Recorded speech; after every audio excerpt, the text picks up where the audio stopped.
Hey everyone, you're listening to the TEN7 Podcast, where we get together every fortnight, and sometimes more often, to talk about technology, business, and the humans in it. I'm your host, Ivan Stegic. My guest today is C. Jason Clark, CEO of VIA Studio, digital craftsman and communicators from Louisville, Kentucky.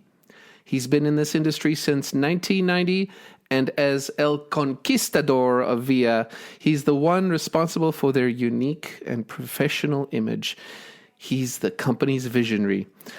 Also an art collector, world traveler, cook, and musician. Another one of those people I met at Owner Camp. Jason, it's a great pleasure to have you on the podcast. Yvonne, it's my pleasure. Thank you so much. Okay, let's start with C. Jason Clark. I just noticed that it's actually C in your email signature. What does that C stand for? The C stands for Charles. And for whatever weird reason, all the men in my family on my dad's side go by their middle names. No idea why that happened or how, but that's just the way it is. It's a great way to sort yourself or make yourself stand out from the crowd. C. Jason. I love it. Fantastic. Thank you. So let's start at the beginning. I think you're a native to Louisville, Kentucky, aren't you? Yes, born and raised. So tell me about where you were born and what that was like growing up. Sure. Grew up very solidly in the lower middle class in Louisville. We went to South Carolina until I was about 5 when my dad was in the Navy, and then came back. So for all intents and purposes, I've been in Louisville my whole life. Grew up, again, fairly poor, lower middle class, very redneck part of the country that was difficult for a weirdo like myself. Luckily, I found a way out. Why were you a weirdo? It's hard to say that without introducing a lot of redneck and racist tropes into the conversation. But the part of town that I grew up in was not very kind to people who were not gun-toting racists. So you were more... So you're not gun-toting and not a racist. Okay, check. Hopefully not. Okay, so you spent time visiting South Carolina. You said your dad was in the Navy. Did you go to college in Louisville? What did you study? I actually started in graphic arts in high school. There was a vocational program when I was in high school that was that did graphic arts. This was before the Mac came around, so it was a more interesting version of what we do now, if you will. Printing presses and machines, light tables, big cameras the size of a room. Lots of fun there. So in that program in high school, they actually got me a co-op position at a university here in town where I worked my senior year of high school after lunch. So I was fairly lucky to get introduced into that program, and it really set off my career as a designer and creative person in high school. And after high school, did you train as a professional designer, a graphic designer? I took classes at what's now Bellarmine University and the University of Louisville, but I never graduated. The internet came rolling down like a tidal wave when I was taking classes, and there was no program for that. So I really made the decision to go in that direction instead of the academic path. And you have an affinity for music, and that's sort of related, or maybe that's how your design career got started? For the most part, yeah. There were...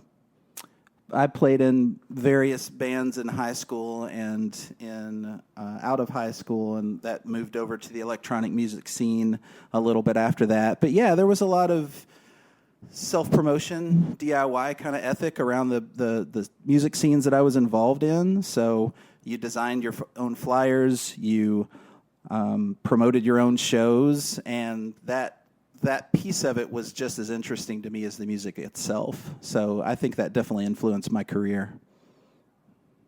What instrument do you play, Jason? At this point, it's all electronic. So I've got a little studio in my home with a bunch of synthesizers and samplers and drum machines and random assorted equipment. I started with drums, but when you grow up and you move out of your parents' house, a drum set's not a real good place for apartment living. No, it's not. I can imagine that. So, yeah, I traded in my drum set for a drum machine so I could have a volume knob, and it was all downhill from there. And at some point, you started working as a developer in the late 90s, didn't you?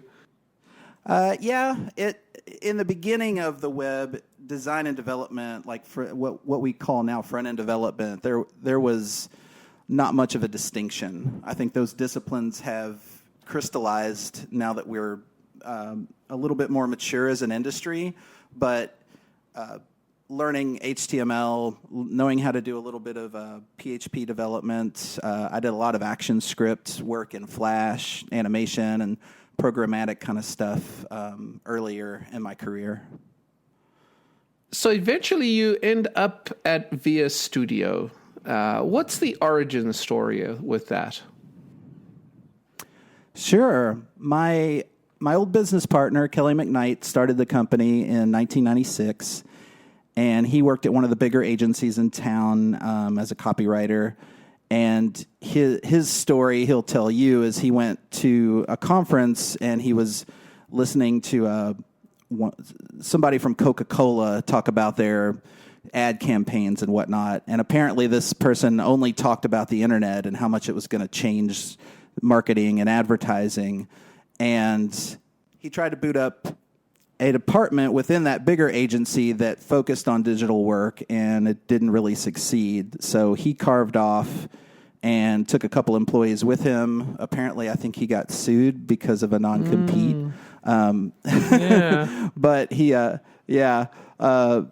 but eventually it worked out, and I met him in 2003 when I was more on the hunt for my next thing, and we partnered up. So you were there right at the beginning of VIA? No. He had VIA from 96 to 2003. Oh, I see. It was much earlier that he started. I see. Okay. Right. And so then you joined VIA. What are the first things you did there? Oh, it was a lot of cleanup. The reputation of the company was not very good, and I had questions from some friends in the industry of, why would I choose VIA? But in all honesty, Kelly was a wonderful business development person. He was a great relationship person. He taught me a lot of the soft skills needed to do what I do now. He didn't have someone who knew how to execute on his team. So when we partnered up, he knew how to bring in the prospects. I knew how to get the work done well and had lots of good ideas. So instead of hiring me, we essentially became business partners. That's a great complementary relationship to have with a partner like that. Yeah, it was really nice to let him retire and buy out his half of the company when it was time. It was a real honor to be able to kind of see him off well. And did that happen recently? No, it was about 6 years ago. Okay, so you're not brand new to owning the business. This is you're about halfway through your tenure at VIA, and you've been an owner for half that much. No, I've been an owner the whole time. I bought in as an owner. Oh, I see. Yes, I got it now. You bought the rest of the shares. You're full owner now. Exactly. So, yeah, we were 50-50 partners for a long time, and then when it was time for him to retire, I bought out his share. What does VIA mean? I mean, I know what it means, but what does it mean in your context? His idea is the name of the company was you're going to get what you need via the internet.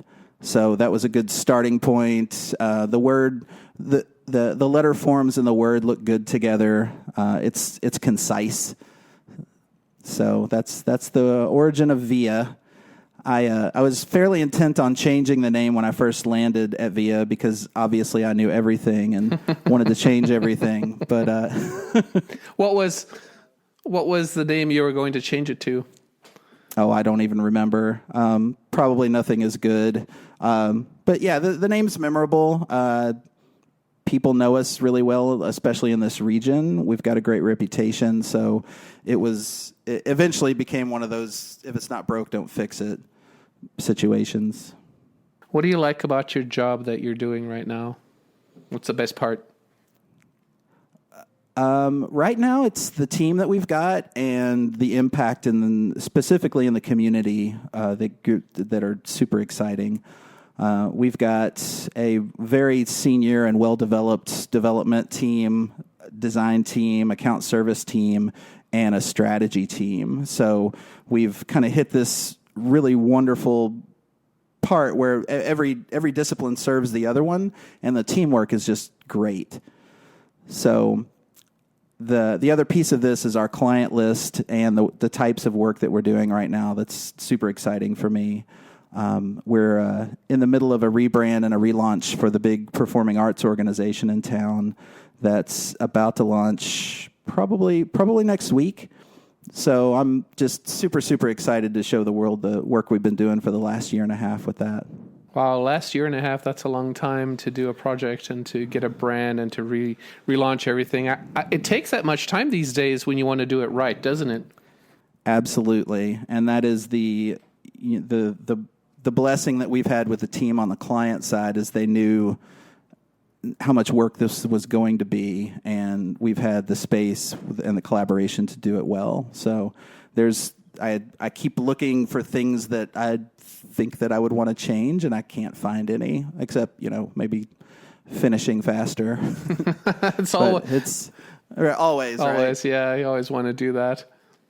But it's lovely work. Everyone here has gotten to participate in some way, shape, or form, so it feels like a true collaboration. Now, you guys are based in Louisville, Kentucky. All of your employees are in Louisville, or do you have some remote employees as well? We've had remote employees over the years. We don't have any right this minute.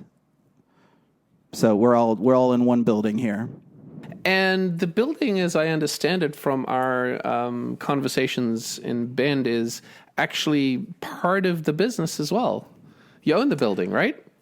Right. My wife and I bought the building about 6 years ago. It was just a little bit after my business partner retired, and we had been looking for a building to purchase for about 2 years, and this one came on the market. It was in the right part of town.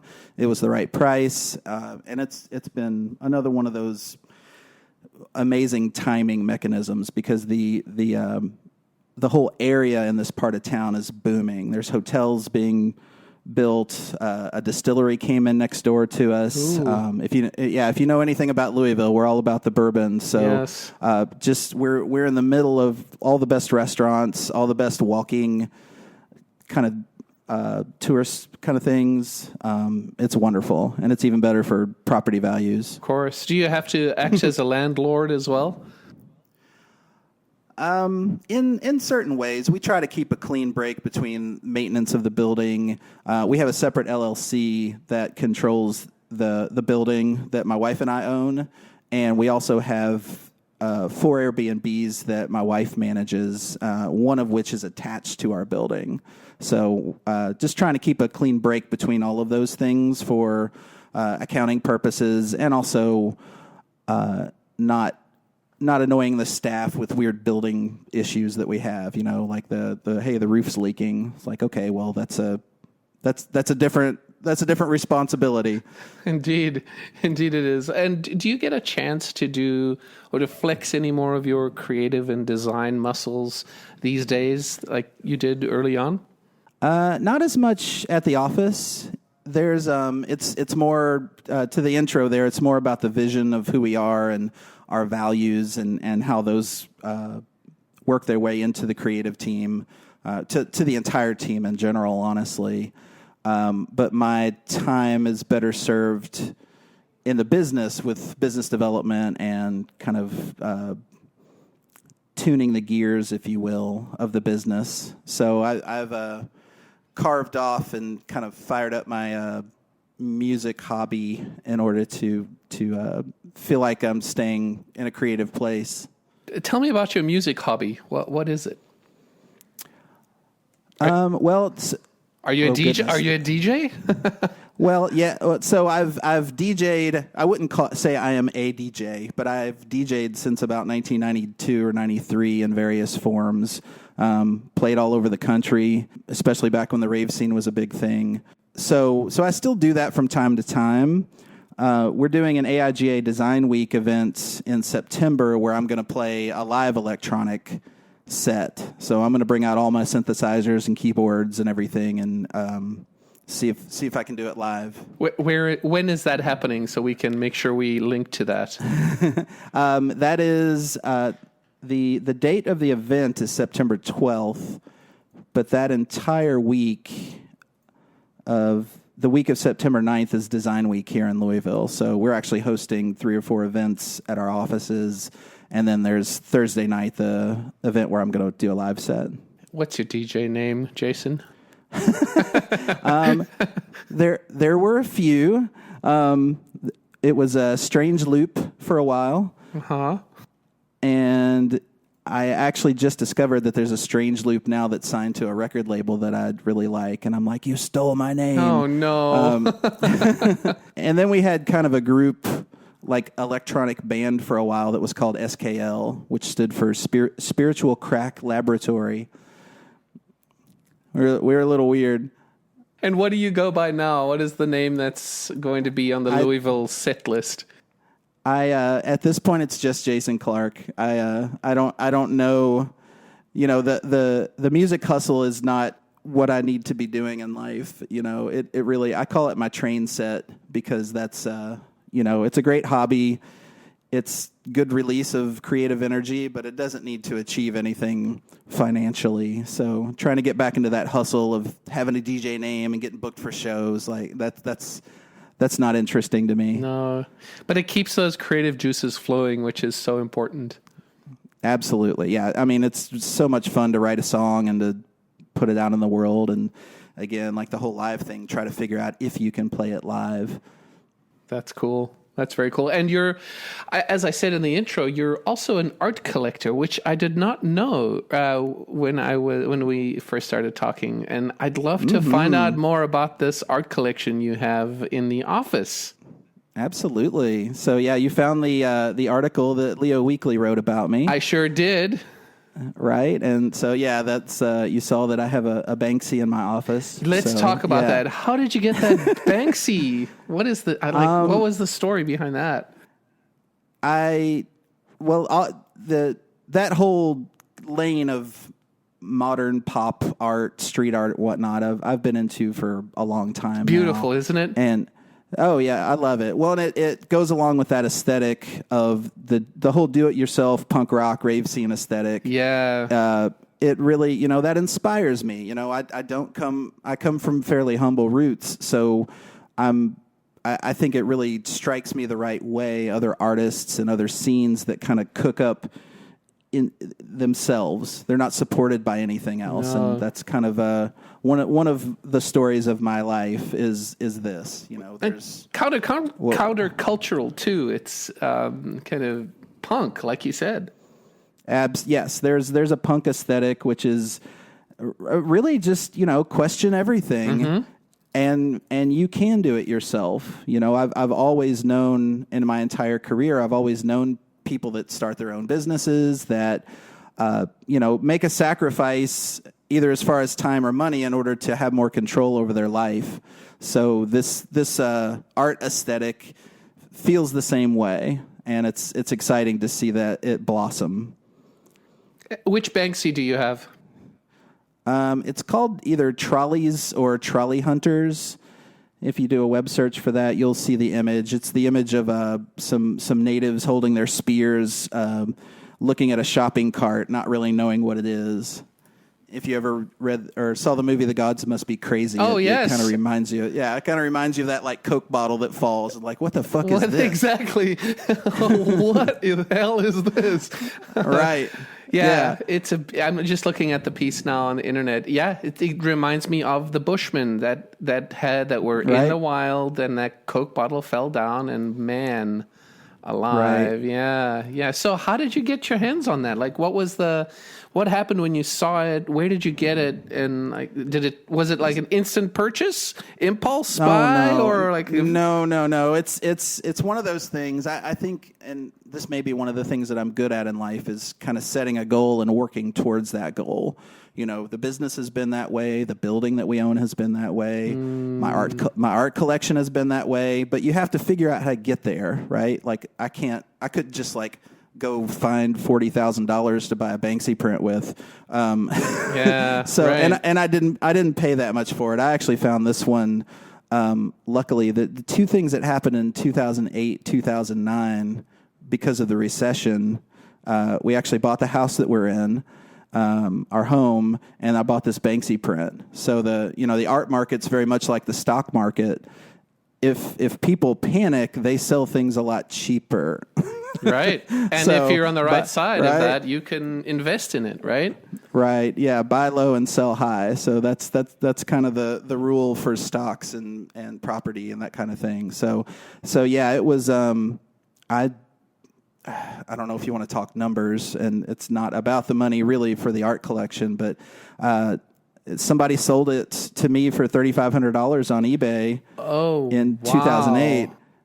Yeah, and it's worth at least 10 times that, if not more, at this point. I'm going to ask the question, do you know that it's real? Yes.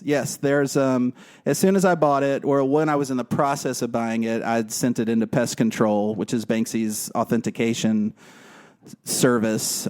You pay them a little bit of money, and they do the research on the number of the print, and will send you back a signed Banksy certificate of authenticity. So I want to spend a little bit of time talking about this because I happened to read about this a few weeks ago in an article, and it struck me as the most brilliant implementation of an anonymous private public key cryptography that we're so used to on the internet that we're not even like paying attention that it happens.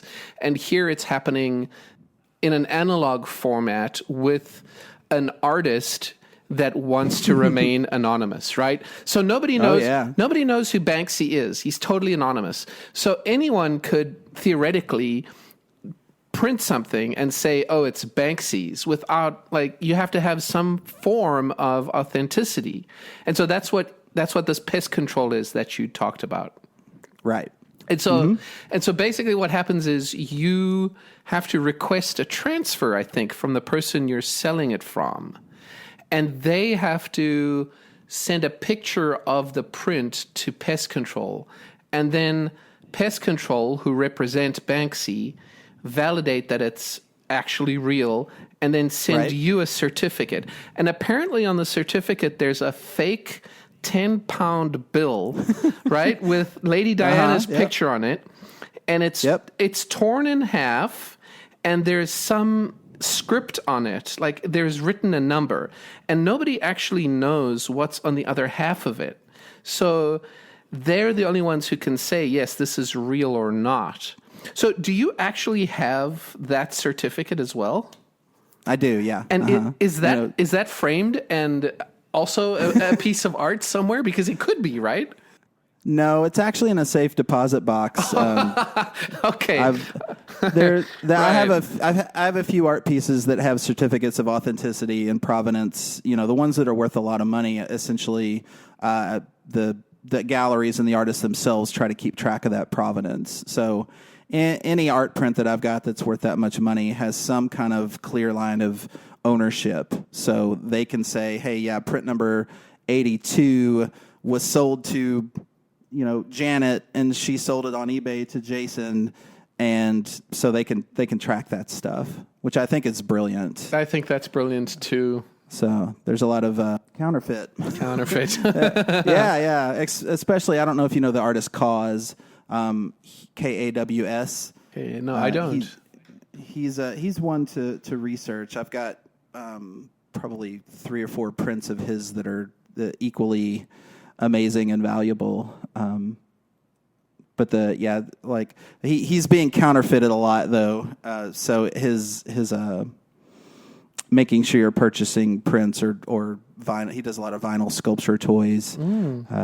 But especially in that world, there's a ton of fakes. So just making sure if you buy on the secondary market, you've got that provenance. I think pest control is a service, so he could theoretically use that to deal with authenticity as well, I suspect. Yeah. I don't know if it's true, but I heard a rumor that Banksy's not really doing any more prints, like screen print type of work, because his audience is too big now. Oh. So you release, like, a part of this is its scarcity. So doing a run of 150 signed prints, you've got like just the entire world going crazy for those things. So I don't think he's released a print in an affordable category in probably 5 or 6 years. Yeah. Who do you think Banksy is? I have my suspicions, but I wonder who do you think he is? I'm sure he's aligned in some way with the folks from Massive Attack. There's enough circumstantial evidence about where they are and who they are. But honestly, my guess is that Banksy is probably 2 or 3 people. Oh. And maybe there's one kind of figurehead visionary that is Banksy, but he does too many. The work requires a team that he does. You got to have lookouts. You have to have, the stencils ready if you're doing street art, and the more elaborate productions that he does or they do or she does, it's too much. Like Dismaland had all these crazy sculptures. The Waldorf Hotel is an entire freaking hotel. So yeah, my guess is that it's a very small collective. So actually, that is consistent with my guess. So I never thought that they were a collective. I thought it was one person, one of the members of Massive Attack, I would guess. Mm-hmm. But it could be the whole of Massive Attack. I mean, if you think it's a group, maybe it's all of them. I read this one article on the internet that compared Massive Attack tour locations and times with the existence of Banksy art and the time of when they were first spotted. And there was a great deal of correlation between the two on the map and in the time. And so that was evidence that someone claimed that, maybe this is how we can prove that it's actually Massive Attack. And I mean, it's great data, but I don't know if I believe it. The style of Massive Attack's work is very similar, I think, to some of Banksy's work. They're both activists. I mean, in both sense, I think they are. And so, I don't know. I'd be sad to hear that it was not Massive Attack, I guess. Well, I don't like, not to diminish that, but I really don't care. Like, I love the mystery of it. Yeah. It's like crop circles. It's like, who cares if it's a math department in some university coming up with cool shit that they're pressing down into fields, or if it's aliens. Like, either way, it's beautiful. It's good stuff. Like let the mystery be a mystery. Yeah, that's a good attitude. That's a good attitude. Maybe I should stop thinking about this thing. Well, there's not enough mystery in life in general, especially, in this day and age. It's true. Like, people aren't content to just not know things. And I think that's dumb. Like, that's part of the wonder of life. You lay out in the outdoors when you're camping and look up at the stars. Like, you don't have to know what's out there, whether it's God or aliens or nothing. Like, who cares? It's beautiful. Enjoy it. Yeah. Oh man. So you mentioned that you need more than one person doing the street art that Banksy's doing. Made me think of Ship and Ferry and the fact that he did a lot of his work on his own and then started working with his wife and had a lookout as well. And you have a Ship and Ferry in your office somewhere as well, don't you? Oh, I've got a few. Do you have one of the big prints, one of the big Obama prints? Yes, I've got the Hope print. Yeah. Yes, and it's beautiful, and it's up in the office, and I'm super proud of it, and people offered lots and lots of money for it, but I don't know if I'll ever sell that one. That's just defines a moment in our history now where hope was actually a good thing. Yeah, I remember those days as well quite fondly, and how awesome that you have one of those prints. That's just great. What other work of his do you have? I've got one that's called Lotus Ornament, and it's one of the bigger pieces that he does his collage paper technique on. And that's the thing that I like the most now about Shepherd Ferry is the fine artwork that he does. Lots of layering, lots of like wheat paste type of look. And so I've got two prints like that, if you will, that are part of small runs, like one of 10, one of 5, and I've got a lot of screen prints of his. His attitude towards the establishment is consistent with Banksy's and what you've been describing as something you like as well. It's like, if the establishment, right, we're going to do what we feel like doing, and we'll make art and try to bring joy to people. Yeah, that's important in life and in art and in business. I attribute our success in part because of the fact that we give a shit. It's our work with nonprofits and we've done some mild protest kind of stuff here at the office that I'm super proud of. What kind of protest work? Like city? Tell me about that.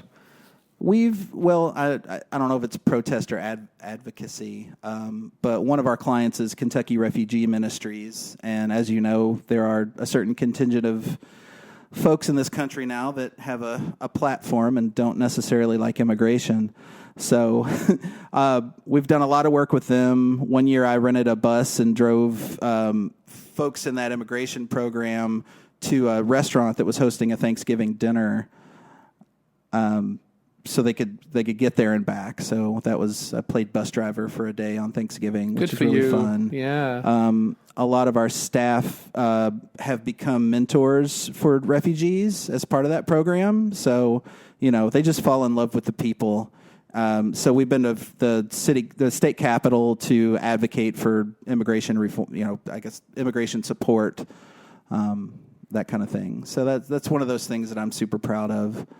And so you should be. This is good work that you're doing, and again, a part of the do something for everyone. So this is Kentucky Refugee Ministries, and that's kyrm.org for our listeners, and we'll make sure we link to it from our webpage as well.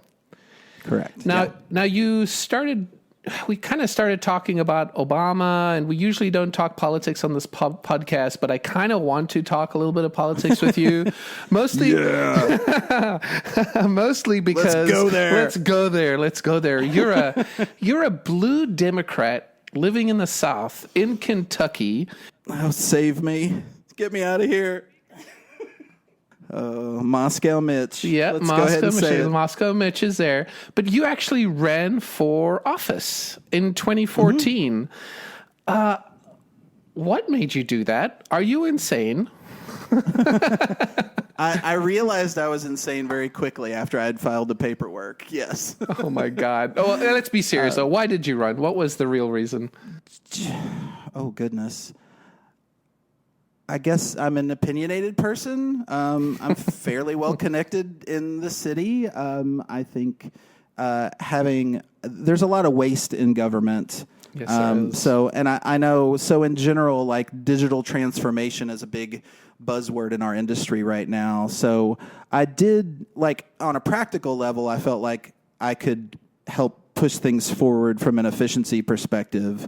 If you ever look into city governments, there are people they probably still have their BlackBerries or big car phones that are the size of whatever.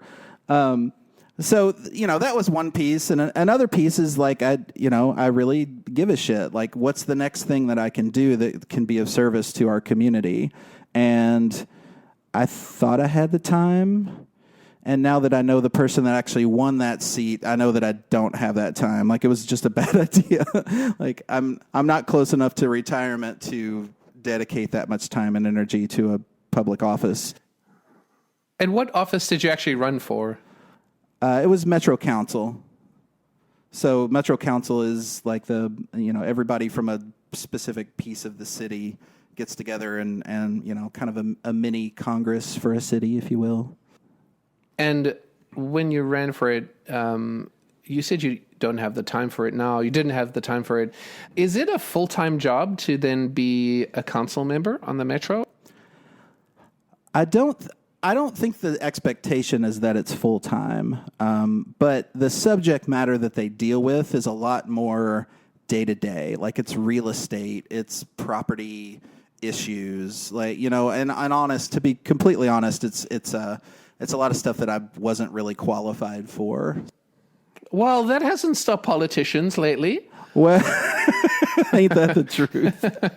In my free time, if you call it that, I guess let's call it my volunteer time. I've spent that time more sitting on boards for nonprofit organizations and just trying to use my whatever influence that I have in the city and name recognition to help move things forward. So probably have more of an effect that way than you would have winning the seat. Yeah, I hope so. I was on a steering committee for what's called the Fund for the Arts here in town, just trying to elevate the arts in the city and as part of like economic development, as part of culture in the city, trying to elevate those things. And I was on that steering committee for 3 or 4 years. I rolled off just a couple months ago. When you ran for Louisville Metro Council in 2014, so about 5 years ago, did you have to go through a primary process and then run in the general election? No, there's no primary / general with Metro Council. I see. So it's I was on a ballot with 14 other people running for that seat. So. Wow. To be completely honest, and I don't know if people in our city will listen to this, but very early in the race, our mayor, who I respect quite a bit, endorsed someone else, Bill Hollander, who actually won that seat. And I realized very quickly after that there was no way I was going to win this with the mayor having endorsed somebody already. So it was. It wasn't worth putting the time into. And, as you've seen with the probably Democratic debates with 20 people trying to win one seat, it's a lot of noise. And I just don't have the patience for that. Wow. Yeah, it's, oh, man. Yeah, there's a lot of people in the Democratic run for president now, isn't there? You're right. There's a ton of noise. I don't know how to feel about that. On one hand, I feel like it's good that there's so many people who are interested in unseating the current president. But on the other hand, I really wish there was a candidate that was clear and, this is absolutely the person that is going to take it, bring it home. Right. I do think, it's good to have a lot of voices in there at first to let the most qualified person elevate to the top, but there are some people that are clearly doing it just for self-promotion and PR purposes. Like if you you don't have a chance to win, you're getting in everybody's way. So please, for the love of God, Hickenlooper, just like find another way to get some attention, please. Okay, so I guess Hickenlooper isn't on your short list. No, I will support any candidate that runs against Trump. Let's lay that out. But if I had to pick, Elizabeth Warren's my person. Really? Yeah, she's my person. I think I agree with you. She has a lot of good ideas. She's well spoken. She has policies that make sense. She cares about everybody, and she's also a woman, which right. Another great thing about it. Why another man, right? Right. Well, and this is, for someone like Sanders or Biden, who, again, I'll vote for in a heartbeat if they win, but if your platform isn't much different than a woman, let her take it. This is the age where we should step back. If we don't need that power, give it to a more diverse range of human beings, please. I agree with you. Well, we'll see what happens. I wonder when the first few members of that 20-person team start dropping off, right? Is it the beginning of next year? How many more months of this do we endure? Well, and that's let the process play out. If if some of these bozos want to stay in the loop and try to get, a talk show afterwards, I guess that's okay. But, as people who follow politics, it's a little exhausting right now. It is. I can understand why the majority of people wait until there is one candidate. Yeah, it's a whole lot easier. I can't believe we actually got into politics on the podcast. I think this is the first time we've done that. Sorry, not sorry. I've been talking to friends about this, and I think like the fight between good and evil always exists. And as human beings, the last two generations after World War II, we haven't had to fight for our beliefs. Yeah. So I think we've gotten soft. Like I think that everyone needs to take a stand for what they believe in, and not to like we need another civil war or anything crazy like that. But that's like we have to be diligent. That's part of our jobs as human beings, is to be diligent and to speak up when we see power dynamics at play, or racism at play, or misogyny in play. It's our job. Or misinformation that's at play. Yeah, exactly. Like, so it's I enjoy, and I guess this is another Pete, is I enjoy a good debate. I live in Kentucky, so I've got a lot of friends and family that are lean right or lean fascist, and I still love them as people. And I'm going to engage with them, right? I'm going to have these debates. And we might never agree, but if you can lay eyes on somebody, they have a lot more ability to empathize. Yeah. Well, I don't envy that position. It's a little easier up in the upper Midwest here, but there are still debates that happen up here as well. So it's not it's not all hunky dory as well. So right. Yeah. Well, I think on that note, we're going to bring it to a close. Thanks, Jason, so much for spending your time with me today. It's been so awesome speaking with you. Yeah, it's been super fun. Thank you so much. You're welcome. Thanks for being on. Jason Clark is president and CEO of VIA Studio, and you can find them online at viastudio.com.